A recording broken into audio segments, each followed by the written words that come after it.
تو چونکہ یہ زیادہ تر نقال ہیں، ان کے بڑوں نے اگر کوئی بات ایسی نقل کی ہے یہ اسی کو آگے لے کے چل رہے ہیں. یہ نہیں چاہتے کہ دین کے اندر آسانی لوگوں کو بتائی جائے.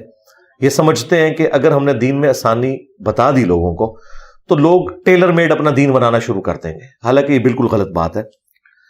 البتہ خود یہ ساری آسانیاں اویل کر رہے ہوتے ہیں. یہ نہ سمجھیے گا کہ یہ خود نہیں اویل کر رہے. صحیح. میں آپ کو جنون ایک اہل حدیث عالم دین کا واقعہ سناؤں. حالانکہ اہل حدیث جو ہے وہ بکش مسلمان ہے ایز کمپیئر ٹو باقی مکاتب فکر کے، کیونکہ وہ ٹرو سینس کے اندر بخاری مسلم کو نہ صرف کوٹ کرتے ہیں بلکہ فالو کرنے کی کوشش کرتے ہیں. G11 میں ان کی مسجد ہے، تو میں انہیں ملنے کے لیے گیا. یہ آلموسٹ 2008-9 کی بات ہے. اس وقت تو مجھے اتنے لوگ نہیں جانتے تھے. تو میں نے ان سے پوچھا کہ کیا نمازوں کو جمع کیا جا سکتا ہے مجبوراً؟ ان کا نہیں، بالکل یہ تو رافضیوں کا، شیعوں کا طریقہ ہے. تو میں نے انہیں کہا کہ صحیح مسلم میں اوپر تلے 10 احادیث ہیں کہ نبی علیہ السلام نے بغیر خوف کے، بغیر بارش کے اور بغیر سفر کے مدینہ شریف میں ظہر اور عصر کو جمع کیا اور مغرب اور عشاء کو جمع کیا. اور جب تابعین نے ابن عباس سے پوچھا کہ نبی صلی اللہ علیہ وآلہ وسلم نے یہ عمل کیوں کیا، تو انہوں نے 2 جملے بولے. نمبر 1، تاکہ امت کے لیے اس معاملے میں کوئی تنگی، حرج باقی نہ رہے. اور نمبر 2، تاکہ امت کے لیے اس معاملے میں آسانی ہو جائے. صحیح. اچھا، یہ 1628 سے لے کے 1637 تک نمبر ہے اس کا صحیح مسلم میں. انٹرنیشنل اسلام 360 میں آپ ڈال لیں 1628 سے 1637. اس کے اوپر باقاعدہ جو تبویب ہوئی ہے، باب باندھا گیا ہے، اس میں موجود ہے سفر اور حضر دونوں میں نمازوں کو جمع کرنا. تو میں نے انہیں بتایا کہ یہ تو موجود ہے، نبی علیہ السلام نے تو جمع کی ہے. تو آپ تو کہتے ہیں ہم اہل حدیث ہیں. انہوں نے ادھر ادھر دیکھا اور پھر مجھے کہا انجینئر صاحب آپس کی بات بتاؤں، میں بھی جمع کر لیتا ہوں. بعض اوقات میں اپنی بیوی کے ساتھ جب بازار میں شاپنگ کے لیے نکلتا ہوں، مجھے پتا ہوتا ہے کہ اس نے ٹائم پہ فارغ نہیں ہونا، تو ہم جماعت کروا کے نا زور اثر گھر میں ہی پڑھ لیتے ہیں. پھر ہم آرام سے مغرب عشاء کے وقت آتے ہیں، نمازیں جمع کرتے ہیں. لیکن عوام کو نہیں ہم یہ بات بتا سکتے. عوام کو کیوں نہیں بتا سکتے؟ عوام کیوں نہ آسانی کو اویل کرے؟ کیوں؟ فرقہ واریت کی وجہ سے. چونکہ شیعہ نے ایک ضد لگا لی کہ انہوں نے ہمیشہ نمازوں کو جمع کرنا ہے. انہوں نے کہا کہ ہم سنی ہیں، ہم ہمیشہ نمازوں کو الگ پڑھیں گے. صحیح. درمیان کا راستہ نہیں نکالیں گے. حالانکہ شیعہ کی جو کتاب ہے نہج البلاغہ، جس میں مولا علی کے خطبات اور خطوط ہیں، اس میں باقاعدہ جو مولا علی کا ایک مکتوب ہے جو انہوں نے اپنے دور خلافت میں اپنے گورنروں کے نام لکھا، اس میں انہوں نے 5 نمازوں کے الگ اوقات بتائے ہیں. نمازیں جمع کرنے کا اس میں نہیں موجود. یہ افضلیت ہے اور یہ جواز ہے. اور یہ جواز اتنی بڑی نعمت ہے کہ آج بھی جو لوگ اہم پوسٹوں کے اوپر ہیں، جس طرح آرمی چیف ہیں، پرائم منسٹر ہیں اور چیف جسٹس ہیں، ان کے پاس ٹائم اتنا لمیٹڈ ہوتا ہے کہ ان کے پاس یہ آسانی موجود ہے. اسی طریقے سے جو لوگ یورپ اور امریکہ میں جابز کرتے ہیں، ان کو جاب کے دوران بمشکل آدھے گھنٹے کا 20 منٹ کا وقفہ ہوتا ہے، اور وہ عموماً اپنے شہر سے باہر 30-40 کلومیٹر تک بھی چلے جاتے ہیں. 20 کلومیٹر کے بعد وہ مسافر تصور ہوں گے صحیح مسلم کے تحت. اگر شہر سے باہر نکل گئے وہ نمازوں کو جمع بھی کریں اور فرض بھی 2 پڑھیں، 2 ظہر 2 عصر. اس کی ایسے لوگوں نے نماز شروع کر دی ہے. اور آخری بات، صحیح بخاری کی حدیث ہے کہ دین ہے ہی آسانی کا نام. انہوں نے ہمیں یہ بتایا تھا کہ آپ دین کا علم حاصل کریں گے تو جب علم آتا ہے تو انسان مشکل میں پڑ جاتا ہے. حالانکہ جب علم آتا ہے تو انسان آسانی میں چلا جاتا ہے. اسے پتہ چل جاتا ہے کہ دین نے ہمیں کہاں کہاں ریلیکس رکھے. اور یہ ریلیکسیشن اللہ تعالیٰ نے دی ہے اس لیے تاکہ امت اس سے نفع اٹھائے. صحیح مسلم میں حدیث ہے، حضرت عمر فاروق رضی اللہ تعالیٰ عنہ سے ایک بندہ آ کے پوچھتا ہے کہ سورۃ النساء کی یہ آیت ہے کہ اگر تم سفر میں ہو یا حالت خوف میں تو کوئی حرج نہیں اگر نمازوں کو قصر کر لو. تو اس سے تو لگتا ہے کہ حرج نہیں کا مطلب یہ ہے کہ نہ بھی کرے تو ٹھیک ہے، اور اگر خوف ہو تو کرنا چاہیے ورنہ نہیں. انہوں نے کہا میں نے سیم یہی کوسچن نبی علیہ السلام سے پوچھا تھا کہ اب تو ہم حالت امن میں ہے، کیا ہم اب بھی سفر میں نمازوں کو مختصر کریں؟ تو نبی علیہ السلام نے فرمایا یہ اللہ نے آسانی دی ہے، اسے لو. دیکھیں نبی علیہ السلام کی مینٹیلٹی دیکھیں. اس سے بھی بڑھ کر صحیح بخاری میں اتنا اسٹونشنگ عمل لکھا ہے سیدنا علی کا. اس سے بڑھ کر میں نے اس لیے بیان کیا کہ یہ بڑا حیران کن ہے پبلک کے پوائنٹ آف ویو سے. ویسے تو نبی علیہ السلام سے اوپر کسی کا فرمان نہیں. سیدنا علی جب اپنے دور خلافت میں دوسرے شہر میں سفر کرتے اور واپسی پہ آتے تو امام بخاری نے نقل کیا ہے کہ وہ کوفے کے گھروں کو دیکھ رہے ہوتے تھے, لیکن کوفے میں انٹر ہونے سے پہلے نمازوں کو قصر کرتے تھے, اس لیے کہ وہ کہتے تھے کہ میں اللہ تعالیٰ کی آسانی سے فائدہ اٹھا رہا ہوں. اگرچہ میں گھر پہنچ کے پوری نماز بھی پڑھ سکتا ہوں, لیکن میں شہر کی باؤنڈری کے باہر نماز کو مختصر کر کے پڑھوں, میں اللہ کی آسانی سے فائدہ اٹھا رہا ہوں. یعنی صحابہ کرام اہل البیت تو اللہ کی آسانیوں کو اویل کرنے کو دین سمجھتے تھے, یہ دین کو مشکل بنانے کو یہ کوئی دین کی خدمت سمجھتے ہیں. باقی جو آپ نے وہ ایک جملہ بولا نا, میں نے جو ایک بلنٹ جملے بولتا ہوں, اس طرح کے جملے قرآن و سنت میں موجود ہیں. یہ لوگ بولتے اس لیے نہیں کہ انہوں نے صدیوں سے کلچر یہ ڈیولپ کیا ہے کہ جو بندہ ذرا سا اس طریقے سے ہٹ کے بات کرے گا وہ گستاخ ہو جائے گا. میں نے یہ کلچر توڑا ہے, میں نے کہا یہ گستاخی نہیں ہے. تم جس چیز کو گستاخی بتاتے ہو, یہ گستاخی کا لفظ عربی میں ہے ہی نہیں, عربی میں گاف ہے ہی نہیں ہے, ٹھیک ہے. اس کے لیے اور الفاظ استعمال ہوتے ہیں. سب سے بڑی بات, عربی میں تم اور آپ ہے ہی نہیں ہے. آپ کو بھی تم کہا جاتا ہے, تم کو بھی تم کہا جاتا ہے. لو جی, کام ہی ختم ہو گیا. اور اردو میں ہم اسی میں جھگڑتے رہتے ہیں کہ فرماتے ہیں کہنا ہے یا فرماتا ہے کہنا ہے, اور لڑتے رہو, ٹھیک ہے. عربی زبان کے اندر اس طرح کے فرق نہیں ہے. پھر اللہ تعالیٰ نے جو الفاظ قرآن میں استعمال کیے, صحابہ کرام نے انہیں کوٹ کیا, وہ اس طرح کے الفاظ تھے جو آج نارمل زندگی میں ہم بولیں تو لوگ کہیں گے یہ تو بڑی گستاخی کر رہے ہیں. مثلا حضرت ابو بکر کا جو پہلا خطبہ ہے نبی الاسلام کی میت کے اوپر, اس میں بڑے سخت الفاظ ہیں. الا من کان یعبد محمدا فان محمدا قد مات. کان کھول کر سن لو, تم میں جو بھی محمد کی عبادت کرتا تھا وہ جان لے کہ محمد مر چکے. ومن یعبد اللہ فان اللہ حی لا یموت. اور جو اللہ کی عبادت کرتا تھا وہ جان لے کہ اللہ زندہ ہے, اسے کبھی موت نہیں آئے گی. انہوں نے یہ نہیں کہا کہ نبی الاسلام دنیا سے تشریف لے گئے, وصال فرما گئے. وصال بھی عربی کا لفظ تھا, وفات بھی عربی کا لفظ تھا. انہوں نے کہا مر گئے, فَإِنَّ مُحَمَّدًا قَدْ مَات, بے شک مر چکے. اور یہ حضرت ابوبکر کے اپنے الفاظ ہیں, آپ یہ بھی نہیں کہہ سکتے کہ انہوں نے کوئی حدیث کوٹ کی ہے, اپنے الفاظ. اور پھر تھریٹیکل, صحابہ میں تو کوئی بھی حضور کی عبادت نہیں کرتا تھا. انہیں یہ پتا تھا کہ جیزس کرائسٹ کے نام کے اوپر سب سے بڑا شرک پھیلا ہے. محمد رسول اللہ نے بھی دوسرا جیزس کرائسٹ بن جانا تھا اگر حضرت ابوبکر اس وقت یہ بلی نہ مار دیتے یہ بات کر کے. بالکل صحیح, ٹھیک ہے. کیونکہ بخاری میں حدیث ہے, دیکھنا میری شان کو اس طرح بلند نہ کرنا جس طرح نصارہ نے حضرت عیسیٰ کو بڑھا دیا. میں اللہ کا بندہ اور اس کا رسول ہوں, مجھے اللہ کا بندہ اور اس کا رسول کہنا. بالکل صحیح. اچھا مجھے یہ اس وقت سب سے بڑا جو میں سمجھتا ہوں کہ میری عمر کے لوگوں کو جو ہے وہ یہ ہے کہ ہم اپنے بچوں کو اسلام کی طرف لے کے آئیں. اچھا اس میں اب ہمارا جو مقابلہ جن کے ساتھ ہے وہ پورے یوٹیوب پہ بھرے ہوئے ہیں, وہ پوری ٹیکنالوجی کا استعمال کر رہے ہیں, ہمیں اچھے اسکولوں میں پڑھانا بھی ہے, سب کچھ کرنا ہے. کیا ایسا کیا جائے کہ ہمارا جو بچہ ہے وہ صحیح معنوں میں اسلام سیکھ سکے؟ ہم کیسے اس کو یہ جرت دیں کہ پوچھو اللہ ایک کیوں ہے؟ ہمارا مولوی تو روک دیتا ہے نا کہ یہ تو سوال ہی نہیں کرنا, نبی پاک صلی اللہ علیہ وسلم آخری نبی کیوں ہے, یہ تو سوال ہی نہیں کرنا, نو گو ایریا ہے. اس کے بارے میں تھوڑی سی رہنمائی. ہم نے تو یہ ساری متھ توڑ دی جی. ساری ینگ جنریشن دیکھیں, میری اس وقت آلموسٹ 100+ ویڈیوز ہیں جو صرف ایتھیزم سے ریلیٹڈ ہیں. سائنٹیفک فیکٹس کے ذریعے میں نے ہر چیز کو ڈسکس کیا. ہو کریٹڈ گاڈ, خدا کو کس نے پیدا کیا, اس نام کے اوپر میری ویڈیو ہے. Where did God come from, اس کے اوپر میری ویڈیو ہے.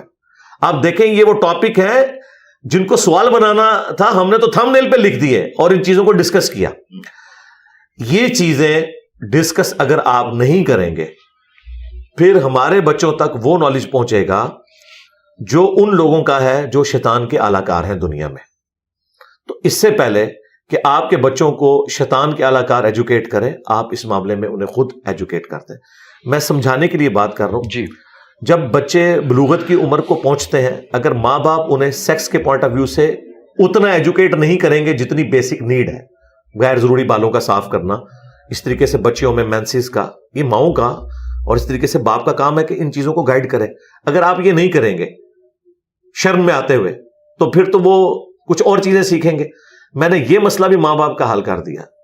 زیر ناف بالوں کو کاٹنا, انڈر شیو, اس طرح کے آپ مختلف ٹاپکس لکھیں, میری ویڈیوز موجود ہیں, ملینز میں ویوز ہیں ان کے, اور میں نے بڑے کنٹرول الفاظ کے اندر ایک ایک چیز پبلک تک پہنچائی. آج کے دور میں کوئی گلہ نہیں کر سکتا کہ ہم بچوں کو ٹرین کس طرح کریں. بچوں کو ٹرین اس طرح کریں کہ یوٹیوب کے ذریعے وہ نالج حاصل کریں. جب وہ ہماری ویڈیوز تک پہنچیں گے تو ہم آگے بکس دکھا رہے ہیں اور انہیں بتا رہے ہیں یہ اوریجنل بکس ہیں. انہیں یہ پتا ہے کہ فزکس کی میں نے اگر تھیوری آف ریلیٹیوٹی پڑھنی ہے تو میں نے فلاں جگہ سے اسے ڈاؤن لوڈ کرنا ہے اور وہ میں نے پڑھنی ہے. اس طریقے سے ہم انہیں بتا رہے ہیں کہ اگر آپ نے ریلیجن سیکھنا ہے تو یہ قرآن پاک کی آیت ہے, یہ بخاری کی حدیث ہے, آپ خود پڑھ کے دیکھ لیں, یہ ریلیجن کا مقدمہ ہے. اور آخری بات, جب تک ماں باپ خود خدا کو سیریس نہیں لیں گے, خود اپنی آخرت کی فکر نہیں کریں گے, ان کی خواہش کرنے پہ ان کی اولاد دین پہ نہیں چلے گی. ماں باپ اگر خود سگریٹ پئیں گے تو ان کی خواہش کرنے کے اوپر بچے جو ہے سگریٹ اور نشوں سے دور نہیں ہوں گے. آپ نے پریکٹیکلی وہ انسان بننا ہے ان کے سامنے. اگر آپ خود جھوٹ بولتے ہیں تو آپ کے بچے بھی جھوٹ بولیں گے. آپ نے ایک کریکٹر والا انسان بننا ہے. اللہ کا شکر ادا کریں کہ ہمیں پتہ چل گیا, ہم اپنی اولاد کو انڈیویجولی ہر بندہ خود ٹرین کریں, اور فوراً موجود ہے. ہم نے تو الحمدللہ ہر چیز ویڈیو میں ریکارڈ کروا دی ہے, آپ اٹیچ کریں. آج کل تو یقین کریں بچوں کو پالیٹکس کا, سائنس کا نالج بڑوں سے زیادہ ہے. ایسے ہی ہے. آپ دیکھیں خان صاحب کی سیاست سے مجھے بنیادی اختلاف ہے, لیکن ایٹ لیسٹ انہوں نے یہ آئین کی پاسداری, اسٹیبلشمنٹ کا کوئی کردار نہیں ہونا چاہیے. میں تو شکر ادا کرتا ہوں اسٹیبلشمنٹ نے ان کو نکالا ہے, کیونکہ خان صاحب اگر یہ ینگ جنریشن کو بتاتے تو لوگوں کو سمجھ آنی تھی. نواز شریف کے بتانے میں تو نہیں سمجھ آ رہی تھی سوائے چند لوگوں کے. تو ہر شر میں سے خیر نکلا ہے. اس میں جو ایکسٹریم ایک 9 مئی والا ایشو ہو گیا وہ الگ سے چیز ہے, ظاہر یہ چیزیں بھی ساتھ جڑی ہوئی ہوتی ہیں, لیکن یہ ایجوکیشن ہو جاتی ہے. تو الحمدللہ ہم نے لوگوں کو دین کے حوالے سے ایجوکیٹ کیا. اچھا یہ بتائیں کہ یہ جو لیو ان ریلیشن شپ کا چل رہا ہے اس وقت, گرل فرینڈ بوائے فرینڈ چل رہے ہیں, شادی کے اوپر لوگ کم آ رہے ہیں. آپ نے بھی فیل کیا ہوگا ایسی سوسائٹی میں رہتے ہوئے کہ لوگ, ایک تو جی پڑھائی مکمل نہیں ہوئی ابھی جی جاب نہیں لگی, یہ اس کے بارے میں کس طرح سے موٹیویٹ کیا جائے کہ جلدی شادی, پہلے تو یہ بتائیے کہ ایگری کرتے ہیں کہ ہو جانی چاہیے, اور کس طرح سے اس کے اوپر. دیکھیں شرعی طور پر تو جلدی شادی ہو سکتی ہے جب عورت اور مرد بالغہ ہو جائیں یا بالغ ہو جائیں. مرد بالغ ہوتے ہیں جب پہلی دفعہ نائٹ فال کا احتلام کا معاملہ ہو جائے, اور عورتیں جب پہلی دفعہ مینسز شروع ہوں. لیکن بالغ ہونے کا مطلب یہ نہیں ہے کہ زبردستی اب ان کی شادی کروا دی جائے. ہم لوگ پرانے بزرگوں کی مثالیں دیتے ہیں کہ جی ابا جی کی شادی جو ہے وہ 16 سال کی عمر میں ہوگی تھی, اور اماں جی کی عمر اس وقت 15 سال تھی. تو پہلے 10-15 سال تو ایک دوسرے کو گالیاں نکالتے تھے. وہ کوئی مجھے آئیڈیل ریلیشن شپ نہیں دکھا سکتا کہ اتنی چھوٹی عمر میں شادی ہوئی ہو اور وہ آئیڈیل ریلیشن شپ رہا ہو. ٹھیک ہے, ماں باپ کی لڑائیاں بچپن سے ایسے لوگوں نے دیکھی ہیں, کیونکہ وہ میچورٹی کی عمر نہیں ہے نا. پھر کوئی دینی تعلیم بھی نہیں ہوتی تھی, اور اس قدر ایک گھٹن کا ماحول ہوتا تھا. وہ ماں باپ تو آج کے دور میں ایگزسٹ بھی نہیں کر سکتے جو آج کل لوگ تعلیم یافتہ ہیں. لہٰذا یہ کوئی ضروری نہیں ہے کہ آپ نے چھوٹی عمر میں ضرور شادی کرنی ہے. بالکل ٹھیک. میں تو اس چیز کے حق میں نہیں ہوں کہ چھوٹی عمر میں شادی کر دی جائے.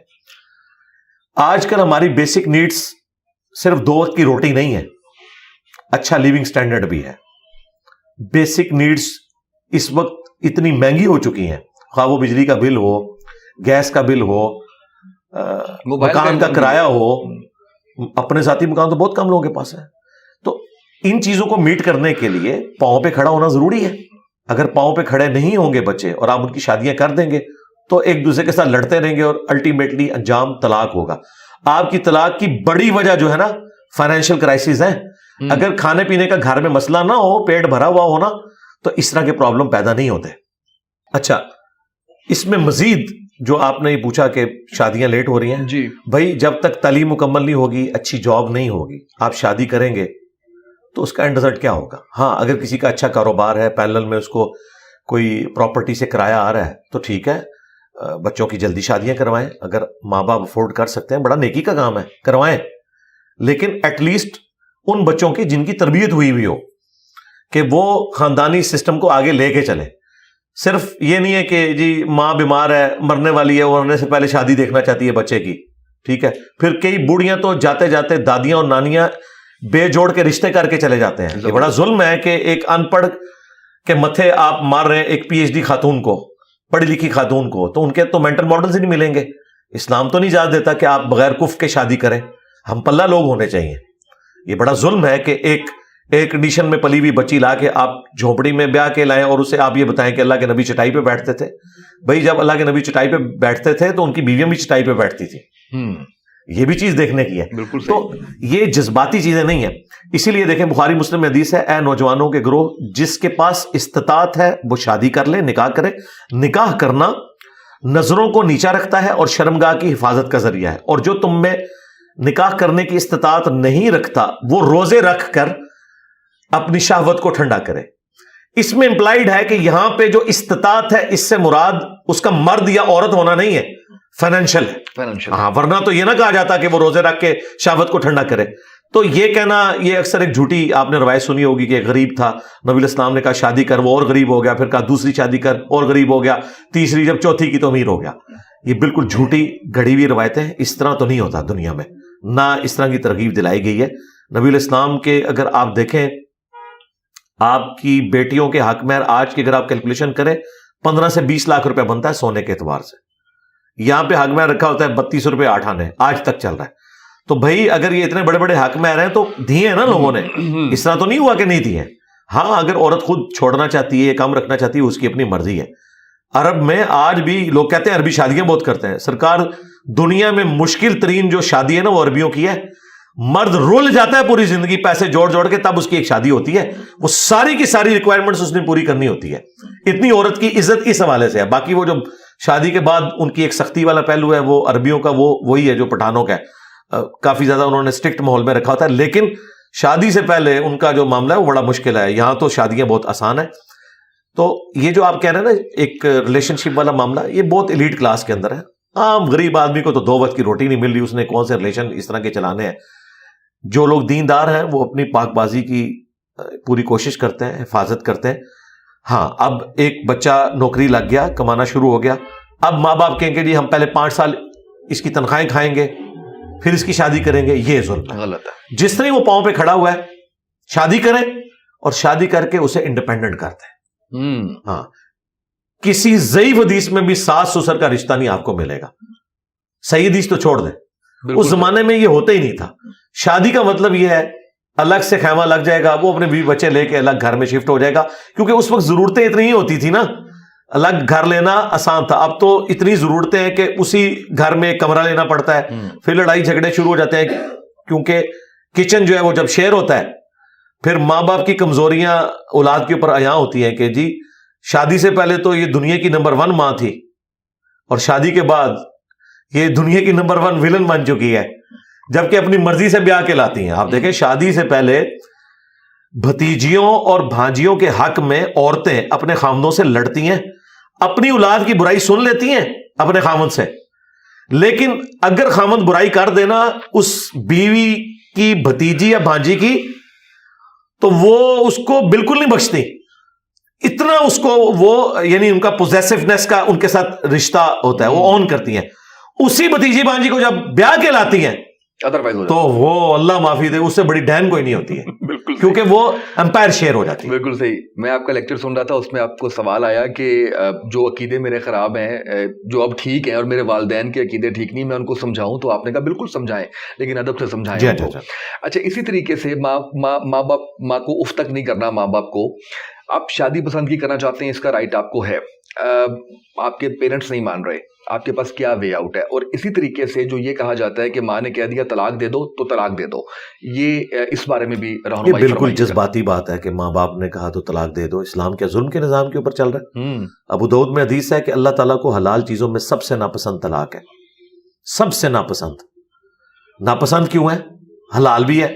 حلال اس لیے کہ بعض اوقات جنون ضرورت پڑ جاتی ہے، یعنی وہ شادی کی، وہ نہ مرد نکل آیا، یا وہ عورت کو مارتا پیٹتا ہے، نشہ کرتا ہے، پہلے نہیں پتا تھا، اور وہ اصلاح بھی نہیں اپنی کر رہا، تو ظاہر ہے کہ بچی تو نہیں بروانی کسی نے اپنی، بالکل ایسے کہ وہ اس کو مار دے.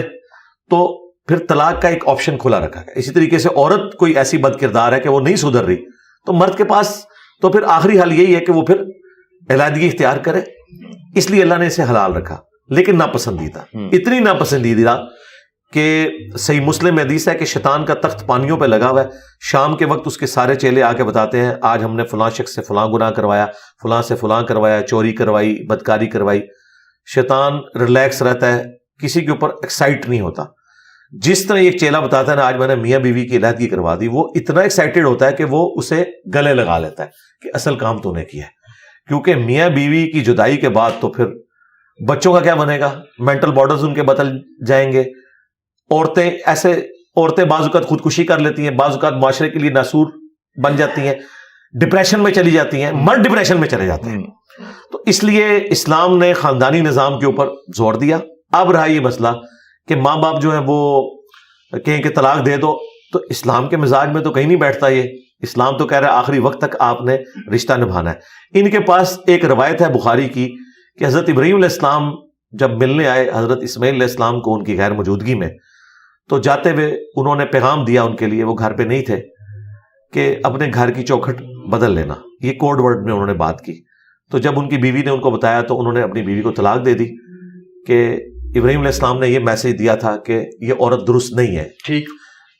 اس کی پلی لے کے یہ کہتے ہیں باپ کے کہنے کے اوپر کرو. بھائی وہ باپ وہ تھا جسے وحی کی تائید حاصل تھی, یہ لیگیسی آگے نہیں چلی ہے. نبی علیہ السلام نے تو آخری درجے تک کوشش کی ہے کہ طلاق نہ ہو.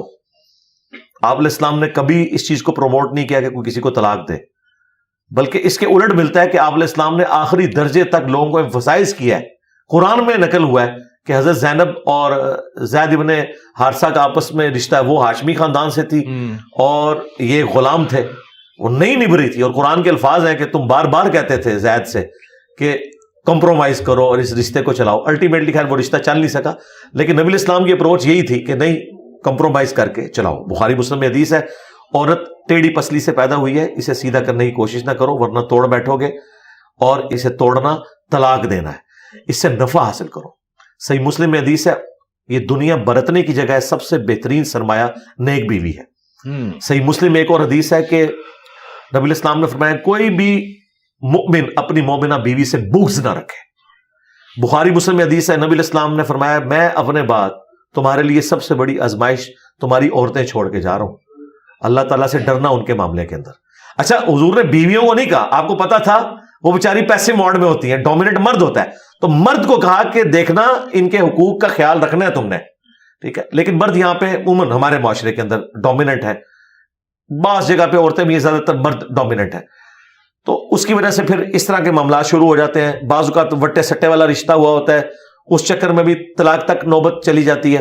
رہی جو آپ نے پسند کی شادی کا مسئلہ پوچھا, تو یہ مرد کا رائٹ ہے کہ وہ پسند کی شادی کرے, عورت کا بھی رائٹ ہے, لیکن عورت کے لیے ایک قدغن ہے کہ وہ ولی کی اجازت کے بغیر نکاح نہیں کر سکتی, کیونکہ اس کا ایکسپوئر نہیں. اور یہ بھی شرط ہے کنواری لڑکی کے لیے. بالکل ہاں, صحیح مسلم میں ہے کہ اگر وہ متعلقہ یا بیوہ ہے, یعنی وہ میچور عورت ہو چکی ہے, ایک دفعہ وہ ایکسپیرینس, تو پھر وہ ولی سے زیادہ حقدار ہے, کیونکہ اسے ہاتھ لگے ہیں, وہ تو پھر 10 دفعہ تحقیق کرے گی اگلی شادی کرنے سے پہلے. کئی تو بیچاری کرتی ہی نہیں ہے, وہ اتنی متنفر ہو جاتی ہیں. لیکن پہلی شادی جو ہے, جو کنواری عورت کی ہے, وہ ولی یعنی اس کے باپ نہیں ہے تو چچا, بڑا بھائی, اس کو انوالو کیے بغیر نہیں کر سکتی, کیونکہ معاشرے میں ایکسپوئر ہے ان لوگوں کا, وہ پتہ کروائیں گے. عورتیں بیچاری فوراً امپریس ہو جاتی ہیں مردوں سے, انہیں یہ نہیں پتا کہ یہ کوئی ایک لو ہیٹ کا ریلیشن شپ تو نہیں جو آپ نے چلانا ہے, اس کے بعد گھر کے خرچے ہیں. اور میں اکثر کہتا ہوں شادی وہ دم ہے جس کے ساتھ اتنا بڑا ہاتھی لگا ہوا ہے, وہ آپ کو شادی کے بعد پتا چلتا ہے. اس میں یہ جو ایک سیکس والا ایلیمنٹ ہے یہ تو بہت چھوٹا سا ہے, اس کے ساتھ کئی چیزیں جڑی ہوئی ہیں. پسند کی شادی ضرور کریں, لیکن ماں باپ کو قائل کر کے.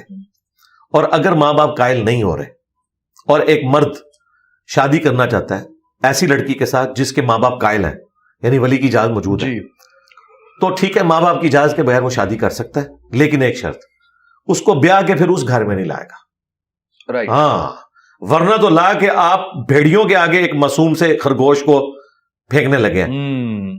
تم تو چلے جاؤ گے نوکری پہ, تمہاری بیوی سے وہ اس کے بھی بدلے اتاریں گے اور تیرے بدلے بھی اتاریں گے. یہ ظلم ہے, کام خراب ہو جائے. اور میں اپنی سسٹر سے بھی ریکویسٹ کروں گا, اگر ان کا کوئی اس طرح کا سلسلہ چل رہا ہے تو وہ پہلے سٹیمپ پیپر کے اوپر لکھوائیں کہ پھر وہ بغیر جو اس طریقے سے ماں باپ کی مرضی کے رشتہ کر رہے ہیں نا جس مرد کے ساتھ, آپ پھر ان ماں باپ کے ساتھ آپ نے نہیں رہنا, ان کے ساتھ کٹی نہیں ہے, رہنا الگ گھر میں, ملنا ہے, رسپیکٹ دینی ہے, لیکن ان کے آگے نہیں جا کے ان کو پھینکنا. بالکل صحیح, کیونکہ ظاہر انہوں نے تو انہیں نہیں کرنا.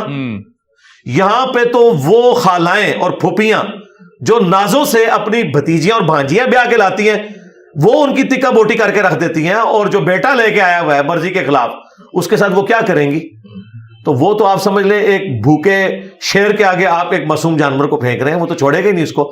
تو پھر یہ والا ایلیمنٹ آپ نے خیال رکھنا ہے, اور اگر یہ نہیں ہے تو مہربانی کریں یہ لو میرج سے باہر نکلیں. بالکل صحیح, اور کہیں ارینج میرج کریں, وہ زیادہ بہتر ہے.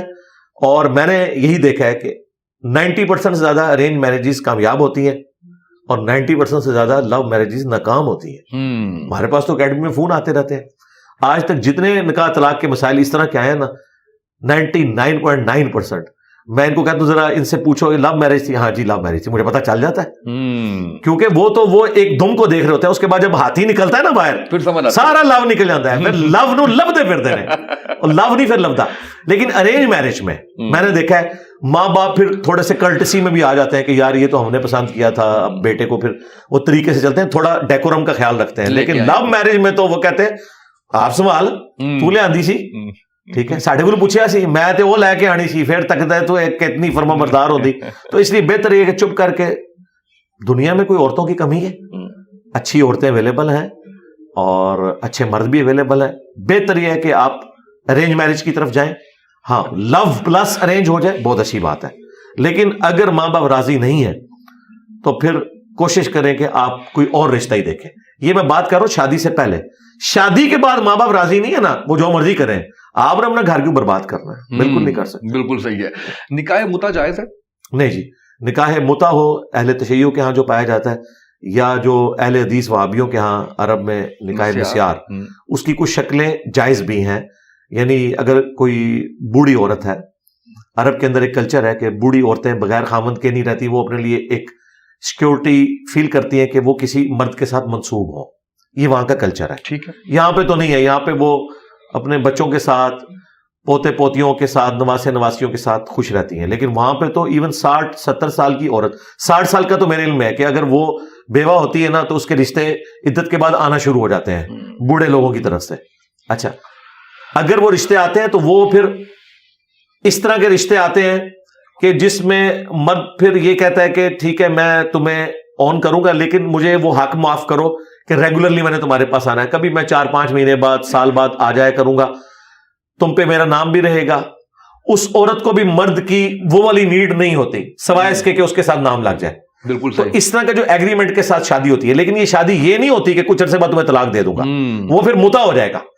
اگر وہ والی مسیار کی شکل ہو، جس طرح بعض علماء عرب نے کہا کہ جو لوگ فرانس میں، جرمنی میں پڑھنے گئے ہیں، وہاں 2 سال کے لیے، 3 سال کے لیے ایک شادی کر لیں، اور آتے وقت وہ بیویوں کو کہیں کہ ٹھیک ہے ہم طلاق کا رائٹ تمہیں دیتی ہیں، جب ہم چلے جائیں گے تو تم ہمیں طلاق دے کے خود سے کوئی اور شادی کر لینا۔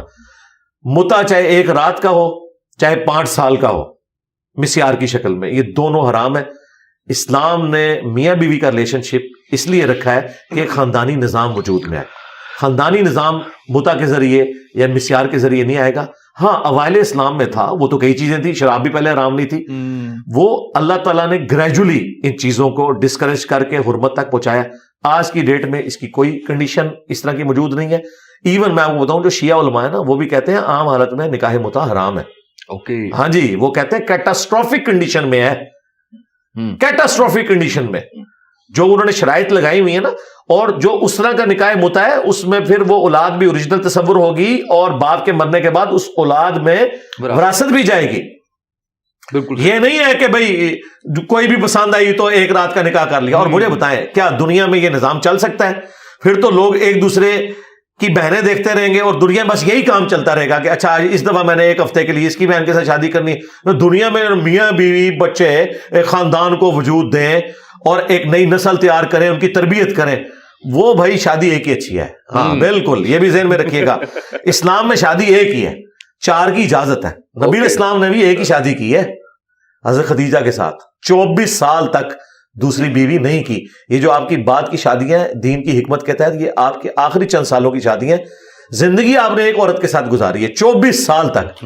دیکھیں ایک شخص 52 ایئرز کا ہو گیا، اب آ کے وہ آخری 10 سالوں کے اندر بقیہ کی شادیاں کر رہا ہے۔ اس نے اپنے گولڈن پیریڈ تو جوانی کا گزار دیا ایک عورت کے ساتھ، یہ بتانے کے لیے کہ شادی نبی الاسلام نے ایک ہی کی ہے۔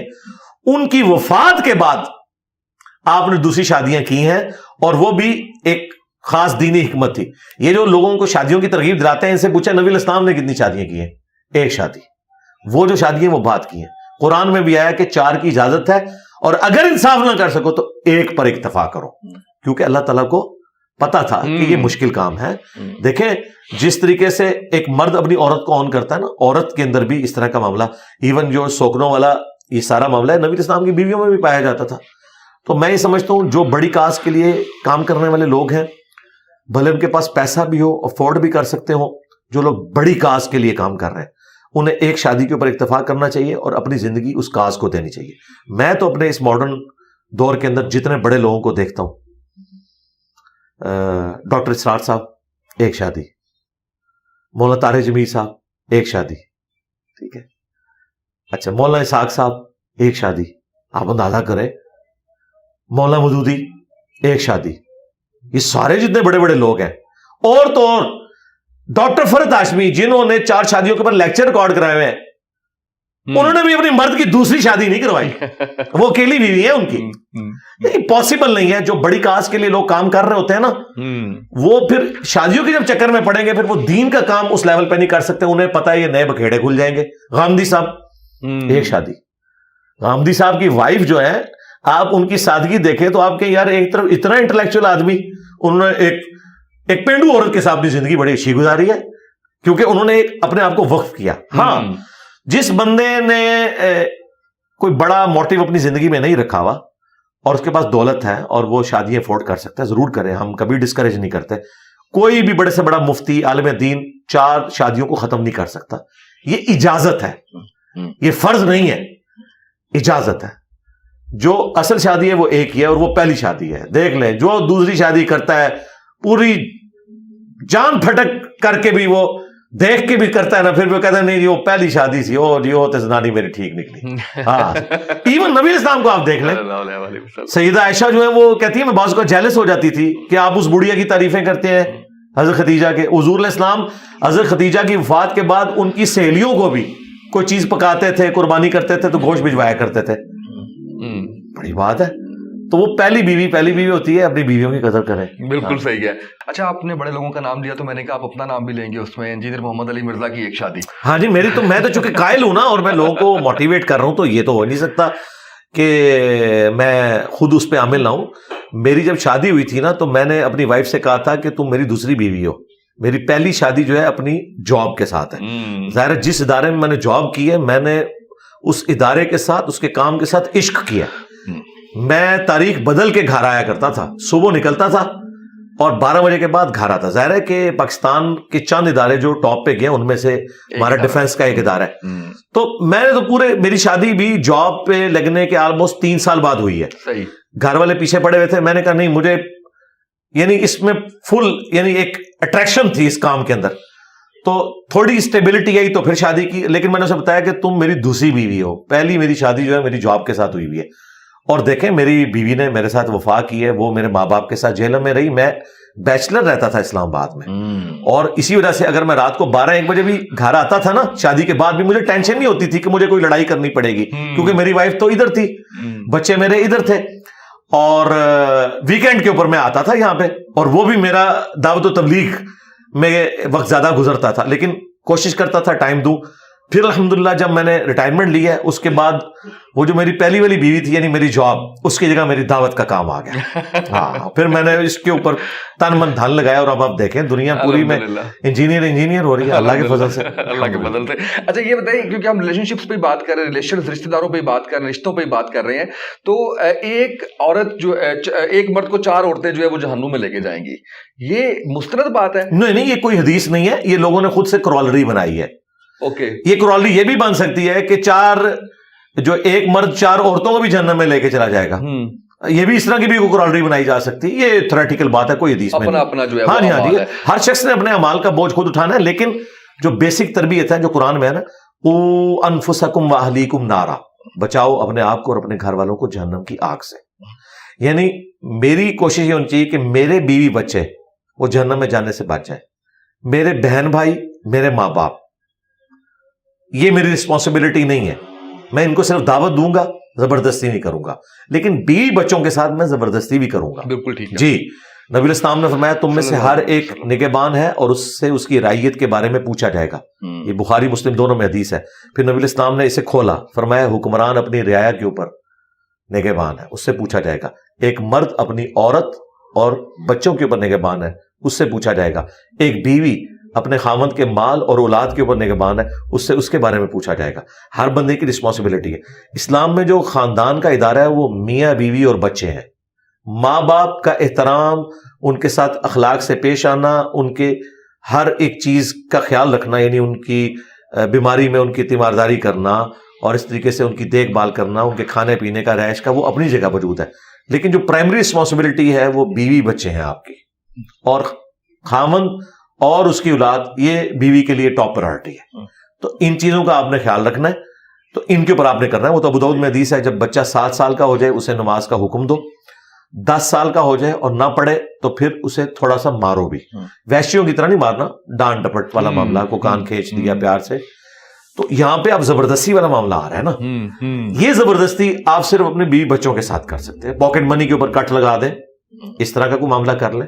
لیکن یہ ویشیوں کی طرح مارنا اور ایک آپے سے باہر ہو جانا، بعض اوقات ایسا ہوتا ہے کہ انسان مڈل ایج میں پہنچ کے کچھ زیادہ مذہبی ہو جاتا ہے، وہ کہتا ہے میری بیوی بھی، اس کا بس چلے تو داڑھی بھی بیوی کو رکھوا دے، تو داڑھی کے 1 منٹ بیوی کے اس نے نقاب کروانا ہے. اب پوری زندگی اس نے ایک آزادانہ زندگی گزاری ہے، تو بھئی بیوی کو بھی ٹائم لگے گا، عین ممکن ہے کہ وہ نہ کر سکے.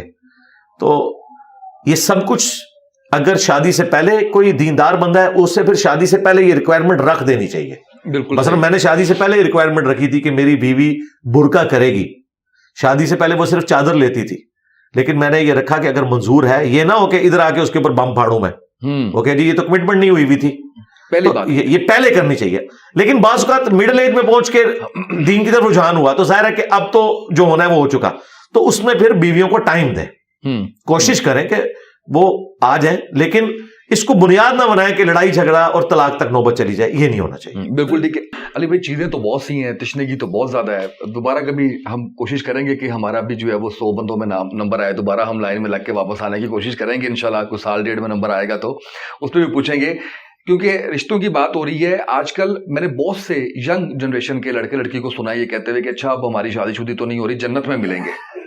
یہ کیا کنسپٹ ہے؟ جنت میں کیسے ملیں گے؟ یعنی اس طرح کے ریلیشن شپ کے ساتھ وہ تو اللہ تعالیٰ کی مرضی ہے کہ جنت میں ملاقات ہو یا نہ ہو.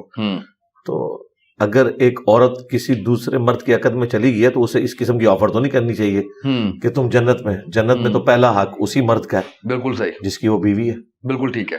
اچھا یہ بتائیے گا کہ علم الاعداد، ہاتھ دکھانا اور ستاروں کا حال جو ہے وہ پوچھنا، یہ سب اس میں سے کچھ جائز نہیں ہے؟ کچھ بھی نہیں ہے، تو سپرسٹیشس چیزیں ہیں. نہ یہ سائنس کا علم ہے اور نہ اسے علم وحی سپورٹ کرتا ہے. بالکل اس کی تو کوئی اصل نہیں ہے.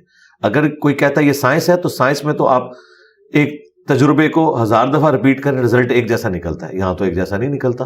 دنیا میں کئی ایسے لوگ ہیں جو مشہور ہیں اور ان کے ہاتھ پہ شہرت کی لائن بھی نہیں ہے، تو ان کا تو رول فیل ہو گیا. اگر یہ سائنسی علم ہو تو ہمیشہ ہی ایسا ہو. ستاروں والا معاملہ تو اتنا خطرناک ہے کہ بخاری مسلم میں حدیث ہے، غزوہ خیبر کے موقع پر نبی علیہ السلام نے ایک دفعہ فجر کی نماز پڑھائی. اس رات بارش ہوئی تھی، تو آپ نے سلام پھیرنے کے بعد صحابہ کی طرف متوجہ ہو کے کہا کہ جانتے ہو ابھی بھی تمہارے رب نے مجھ سے کیا فرمایا کہ 2 طرح کے لوگوں نے آج صبح کی ہے. ایک وہ لوگ ہیں جنہوں نے اللہ تعالیٰ پر ایمان لاتے ہوئے اور ان ستاروں پہ کفر کرتے ہوئے صبح کی ہے، جنہوں نے یہ کہا کہ یہ بارش اللہ کی وجہ سے ہوئی ہے. اور دوسرے وہ لوگ ہیں جنہوں نے کہا یہ ان ستاروں کی چال کی وجہ سے بارش ہوئی. انہوں نے اللہ تعالیٰ کا کفر کیا اور ستاروں پر ایمان لے کے آئے.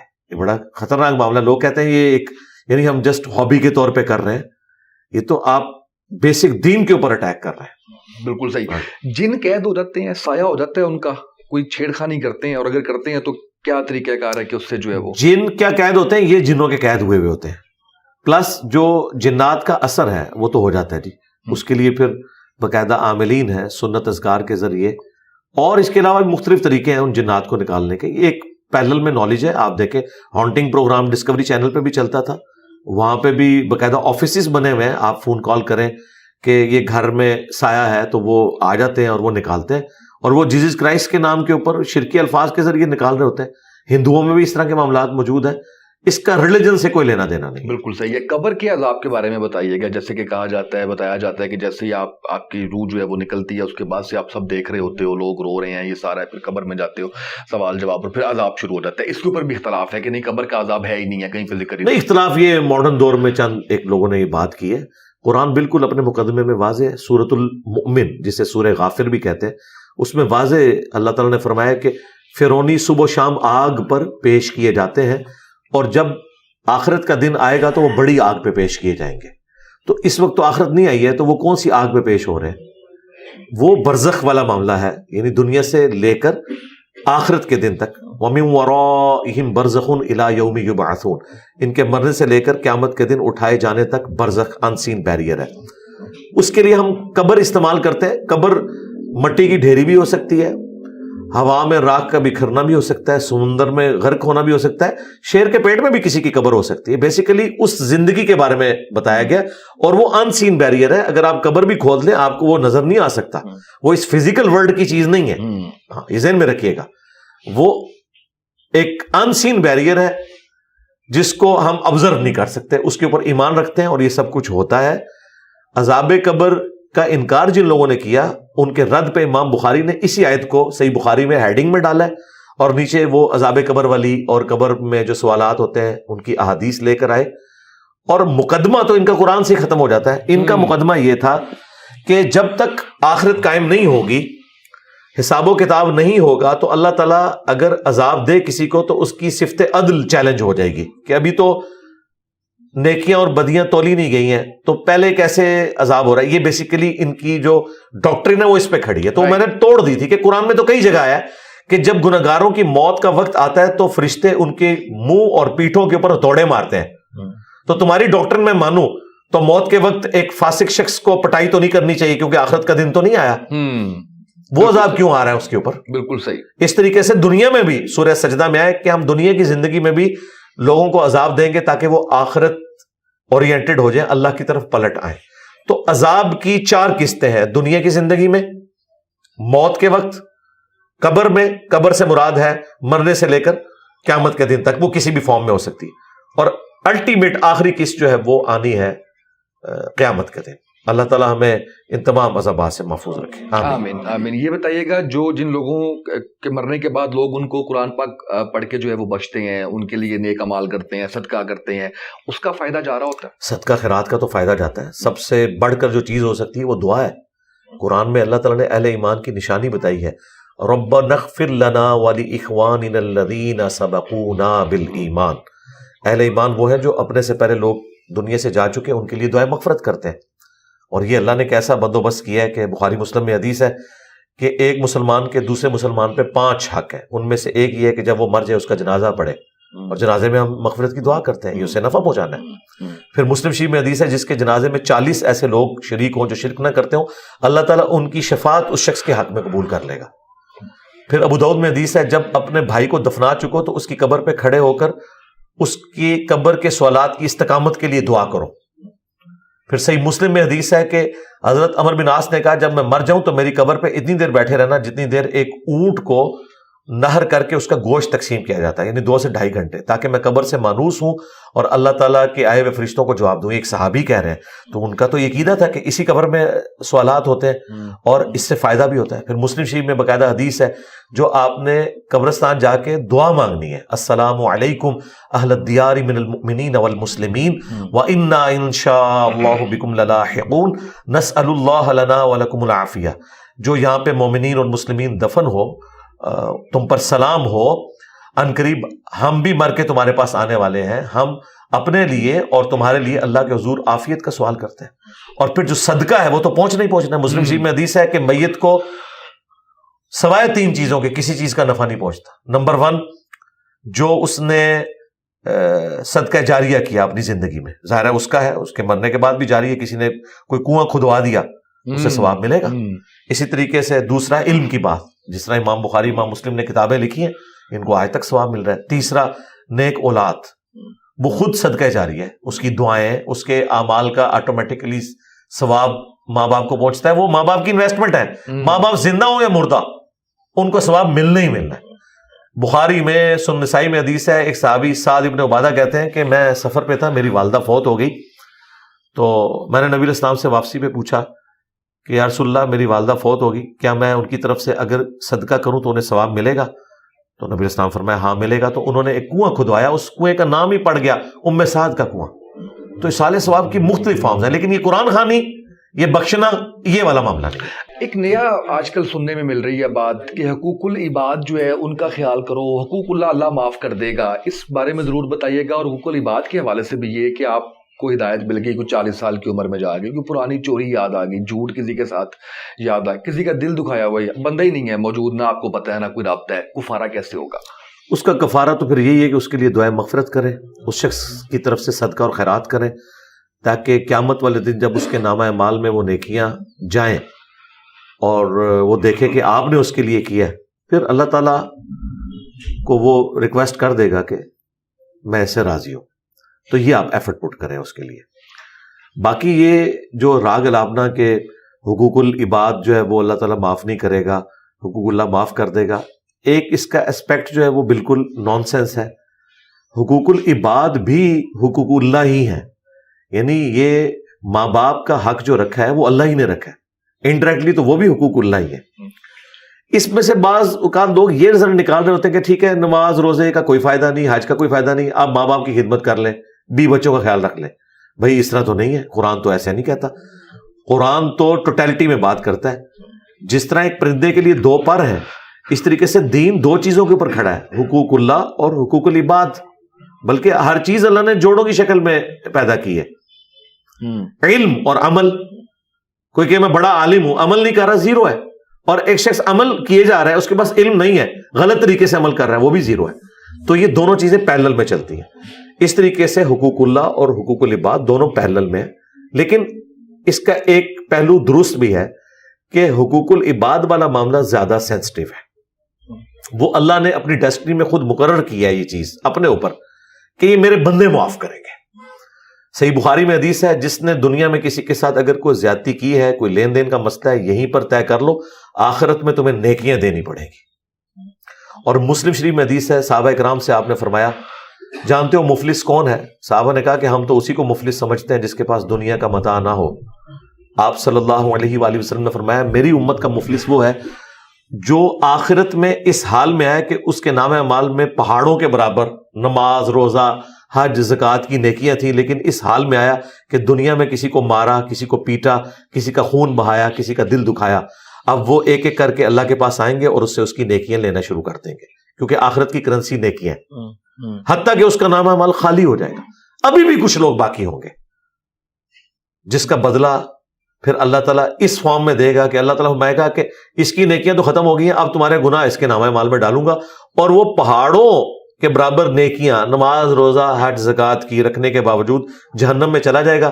پھر نبی علیہ السلام نے اینڈ پہ فرمایا کہ میری امت کا مفلس یہ ہوگا. لیکن اس سے نماز، روزہ، حج، زکوٰۃ کی اہمیت کم نہیں ہوتی. یہ بتایا جا رہا ہے کہ اس کے ساتھ یہ بھی ضروری ہے. لوگ دوسری طرف چل پڑتے ہیں. ہم لوگوں کو بتاتے ہیں کہ بھائی اللہ تعالیٰ چھوٹی سی بات پہ پکڑ سکتا ہے. یہ کہتے ہیں جی بخاری مسلم میں حدیث ہے، ایک بدکار عورت تھی اور اس نے ایک کتے کو اپنے موزے میں پانی پلایا، اللہ نے بخش دیا. بھائی یہ ایک واقعہ ہے اللہ کی رحمت کا. یہ نہیں اللہ نے فرمایا کہ جو بدکاری کرے اس کے بعد کتے کو پانی پلا لے تو میں بخش دوں گا. یہ بتایا گیا کہ اللہ کی رحمت سے نا امید نہیں ہونا. اسی بخاری مسلم میں لکھا ہے کہ ایک نیک عورت تھی، اس نے ایک بلی کو قید کر دیا، وہ بھوکی پیاسی مر گئی، وہ جہنم میں چلی گئی. اب بتائیں اس کی تو نیکیاں نہیں کام آئی. تو اللہ تعالیٰ چاہے تو چھوٹی بات پہ پکڑ بھی سکتا ہے، اگر وہ چھوٹی بات پہ چھوڑ سکتا ہے. ہمیں تیار رہنا ہے آخرت کے پوائنٹ آف ویو سے. اور یہ جو پک اینڈ چوز والا دین ہے یہ نہیں ہے. جہاں تک نماز کا معاملہ ہے یہ بالکل ایک سینسٹیو اللہ تعالیٰ کا ایریا ہے. قرآن حکیم میں واضح ہے وَأَقِیمُوا الصَّلَاةَ وَلَا تَکُونُوا مِنَ الْمُشْرِکِینَ، نماز قائم کرنا اور مشرک نہ ہو جانا. صحیح مسلم میں 246 نمبر حدیث ہے، بندے کے کفر اور ایمان، شرک اور اسلام کے درمیان فرق نماز ہے. صحیح مسلم میں حدیث ہے، عبداللہ ابن مسعود کہتے ہیں کہ جماعت کے ساتھ نماز پڑھنا یہ نبی علیہ السلام کی سنت خدا ہے. اور حضور کے زمانے میں اگر کوئی شخص بیمار ہوتا نا اور 2 بندوں کے سہارے مسجد میں آ سکتا، وہ نماز مسجد میں پڑھتا تھا، کہیں اسے منافق نہ سمجھ لیا جائے. جماعت چھوڑنے پہ، نماز چھوڑنے کا تو تصور ہی نہیں تھا. پھر جامعہ ترمذی میں حدیث ہے کہ صحابہ کرام صرف نماز چھوڑنے والے کو کافر سمجھتے تھے. پاکستان کے شناختی کارڈ میں وہ مسلمان ہے لیکن صحابہ کرام کے نزدیک وہ کافر ہے. پھر جامعہ ترمذی میں حدیث ہے ہمارا اور منافقین کا عہد نماز کی بنیاد پہ ہے، جس نے نماز چھوڑی اس نے کفر کیا. مسند احمد میں حدیث ہے کہ جو شخص دنیا میں نماز پڑھنے والا ہے قیامت والے دن نماز اس کے لیے دلیل، نجات اور نور ہوگی. اور جس نے نماز نہ پڑھی نہ اس کے لیے قیامت کے دن کوئی دلیل ہوگی اللہ کے حضور بچنے کی، نہ نجات نہ نور، اور اس کا حشر فرعون، حامان اور قارون کے ساتھ ہوگا جو بے نمازی ہے. یہاں لوگوں نے کہا ہے جو کچھ بھی ہے تیرے محبوب کی امت سے. تو یہ اتنا ہلکا نہیں جاننا چاہیے. اللہ تعالیٰ کے نزدیک عقیدہ توحید کے بعد سب سے سینسٹیو چیز جو ہے نا اعمال میں، وہ نماز ہے. بالکل ٹھیک ہے. ہاں، آخر میں کچھ مومن کے لیے ورد رمضان کی بھی آمد ہے، کیا ہر وقت جو ہے وہ پڑھتے رہنا چاہیے؟ ہر وقت جو ہے وہ 01 جو بولین الجبرا ہے اس کے مطابق زندگی گزرنی چاہیے. ہر معاملے میں دیکھنا چاہیے کہ اگر یہ اللہ کی مرضی کا کام ہے تو اسے 1 کر دے، اور اگر اللہ کی نافرمانی کا ہے تو 0 کر دے. اسلام میں کوئی شارٹ کٹ نہیں ہے، اس لیے کہ اسلام خود ہی شارٹ کٹ ہے اللہ تک پہنچنے کا. شارٹ کٹ کے اندر مزید شارٹ کٹ کوئی نہیں ہوتا. یہ ٹوٹل پیکج ہے. حقوق اللہ کا بھی خیال رکھنا ہے، حقوق العباد کا بھی خیال رکھنا ہے، رزق حلال بھی کمانا ہے، نماز میں پابندی بھی کرنی ہے، بیوی بچوں کا بھی خیال رکھنا ہے، ماں باپ کے حقوق کا بھی خیال رکھنا ہے، ٹھیک ہے، اپنی صحت کا بھی خیال رکھنا ہے. اور جو اسلام کی بنیاد جن 5 چیزوں کے اوپر ہے، عقیدہ توحید اور رسالت کے اقرار کے بعد 4 چیزیں: 5 وقت کی نماز، اس کے بعد سال میں 1 دفعہ زکوٰۃ دینا جب تھریشولڈ پوائنٹ کو پہنچ جائے، اور اس کے بعد تیسری چیز اگر اللہ کی راہ میں استطاعت ہے تو حج کرنا، اور چوتھی چیز رمضان کے روزے. یہ 4 اعمال ہیں. اور 5ویں چیز وہ شروع میں ذکر کر چکا، وہ شہادت دینا اللہ اور اس کے محبوب صلی اللہ علیہ وآلہ وسلم کی. بہت شکریہ آپ کا. اور مجھے امید ہے کہ بہت سی چیزیں ایسی جو ہے وہ سامنے آئی ہیں جو شاید ایک عام سے مسلمان کی، میرے جیسے گناہگار کی جو ہے وہ سوال تھے، اور کافی اس میں جو ہے وہ کلیئرٹی آئی ہے. اور مقصد بھی یہی تھا آج کا کہ ہم جو ہے وہ ایک آسان سی چیزیں جو بڑا مشکل لگ رہا ہوتا ہے وہ آپ سے سیکھیں. بہت شکریہ آپ کا. جزاک اللہ خیر.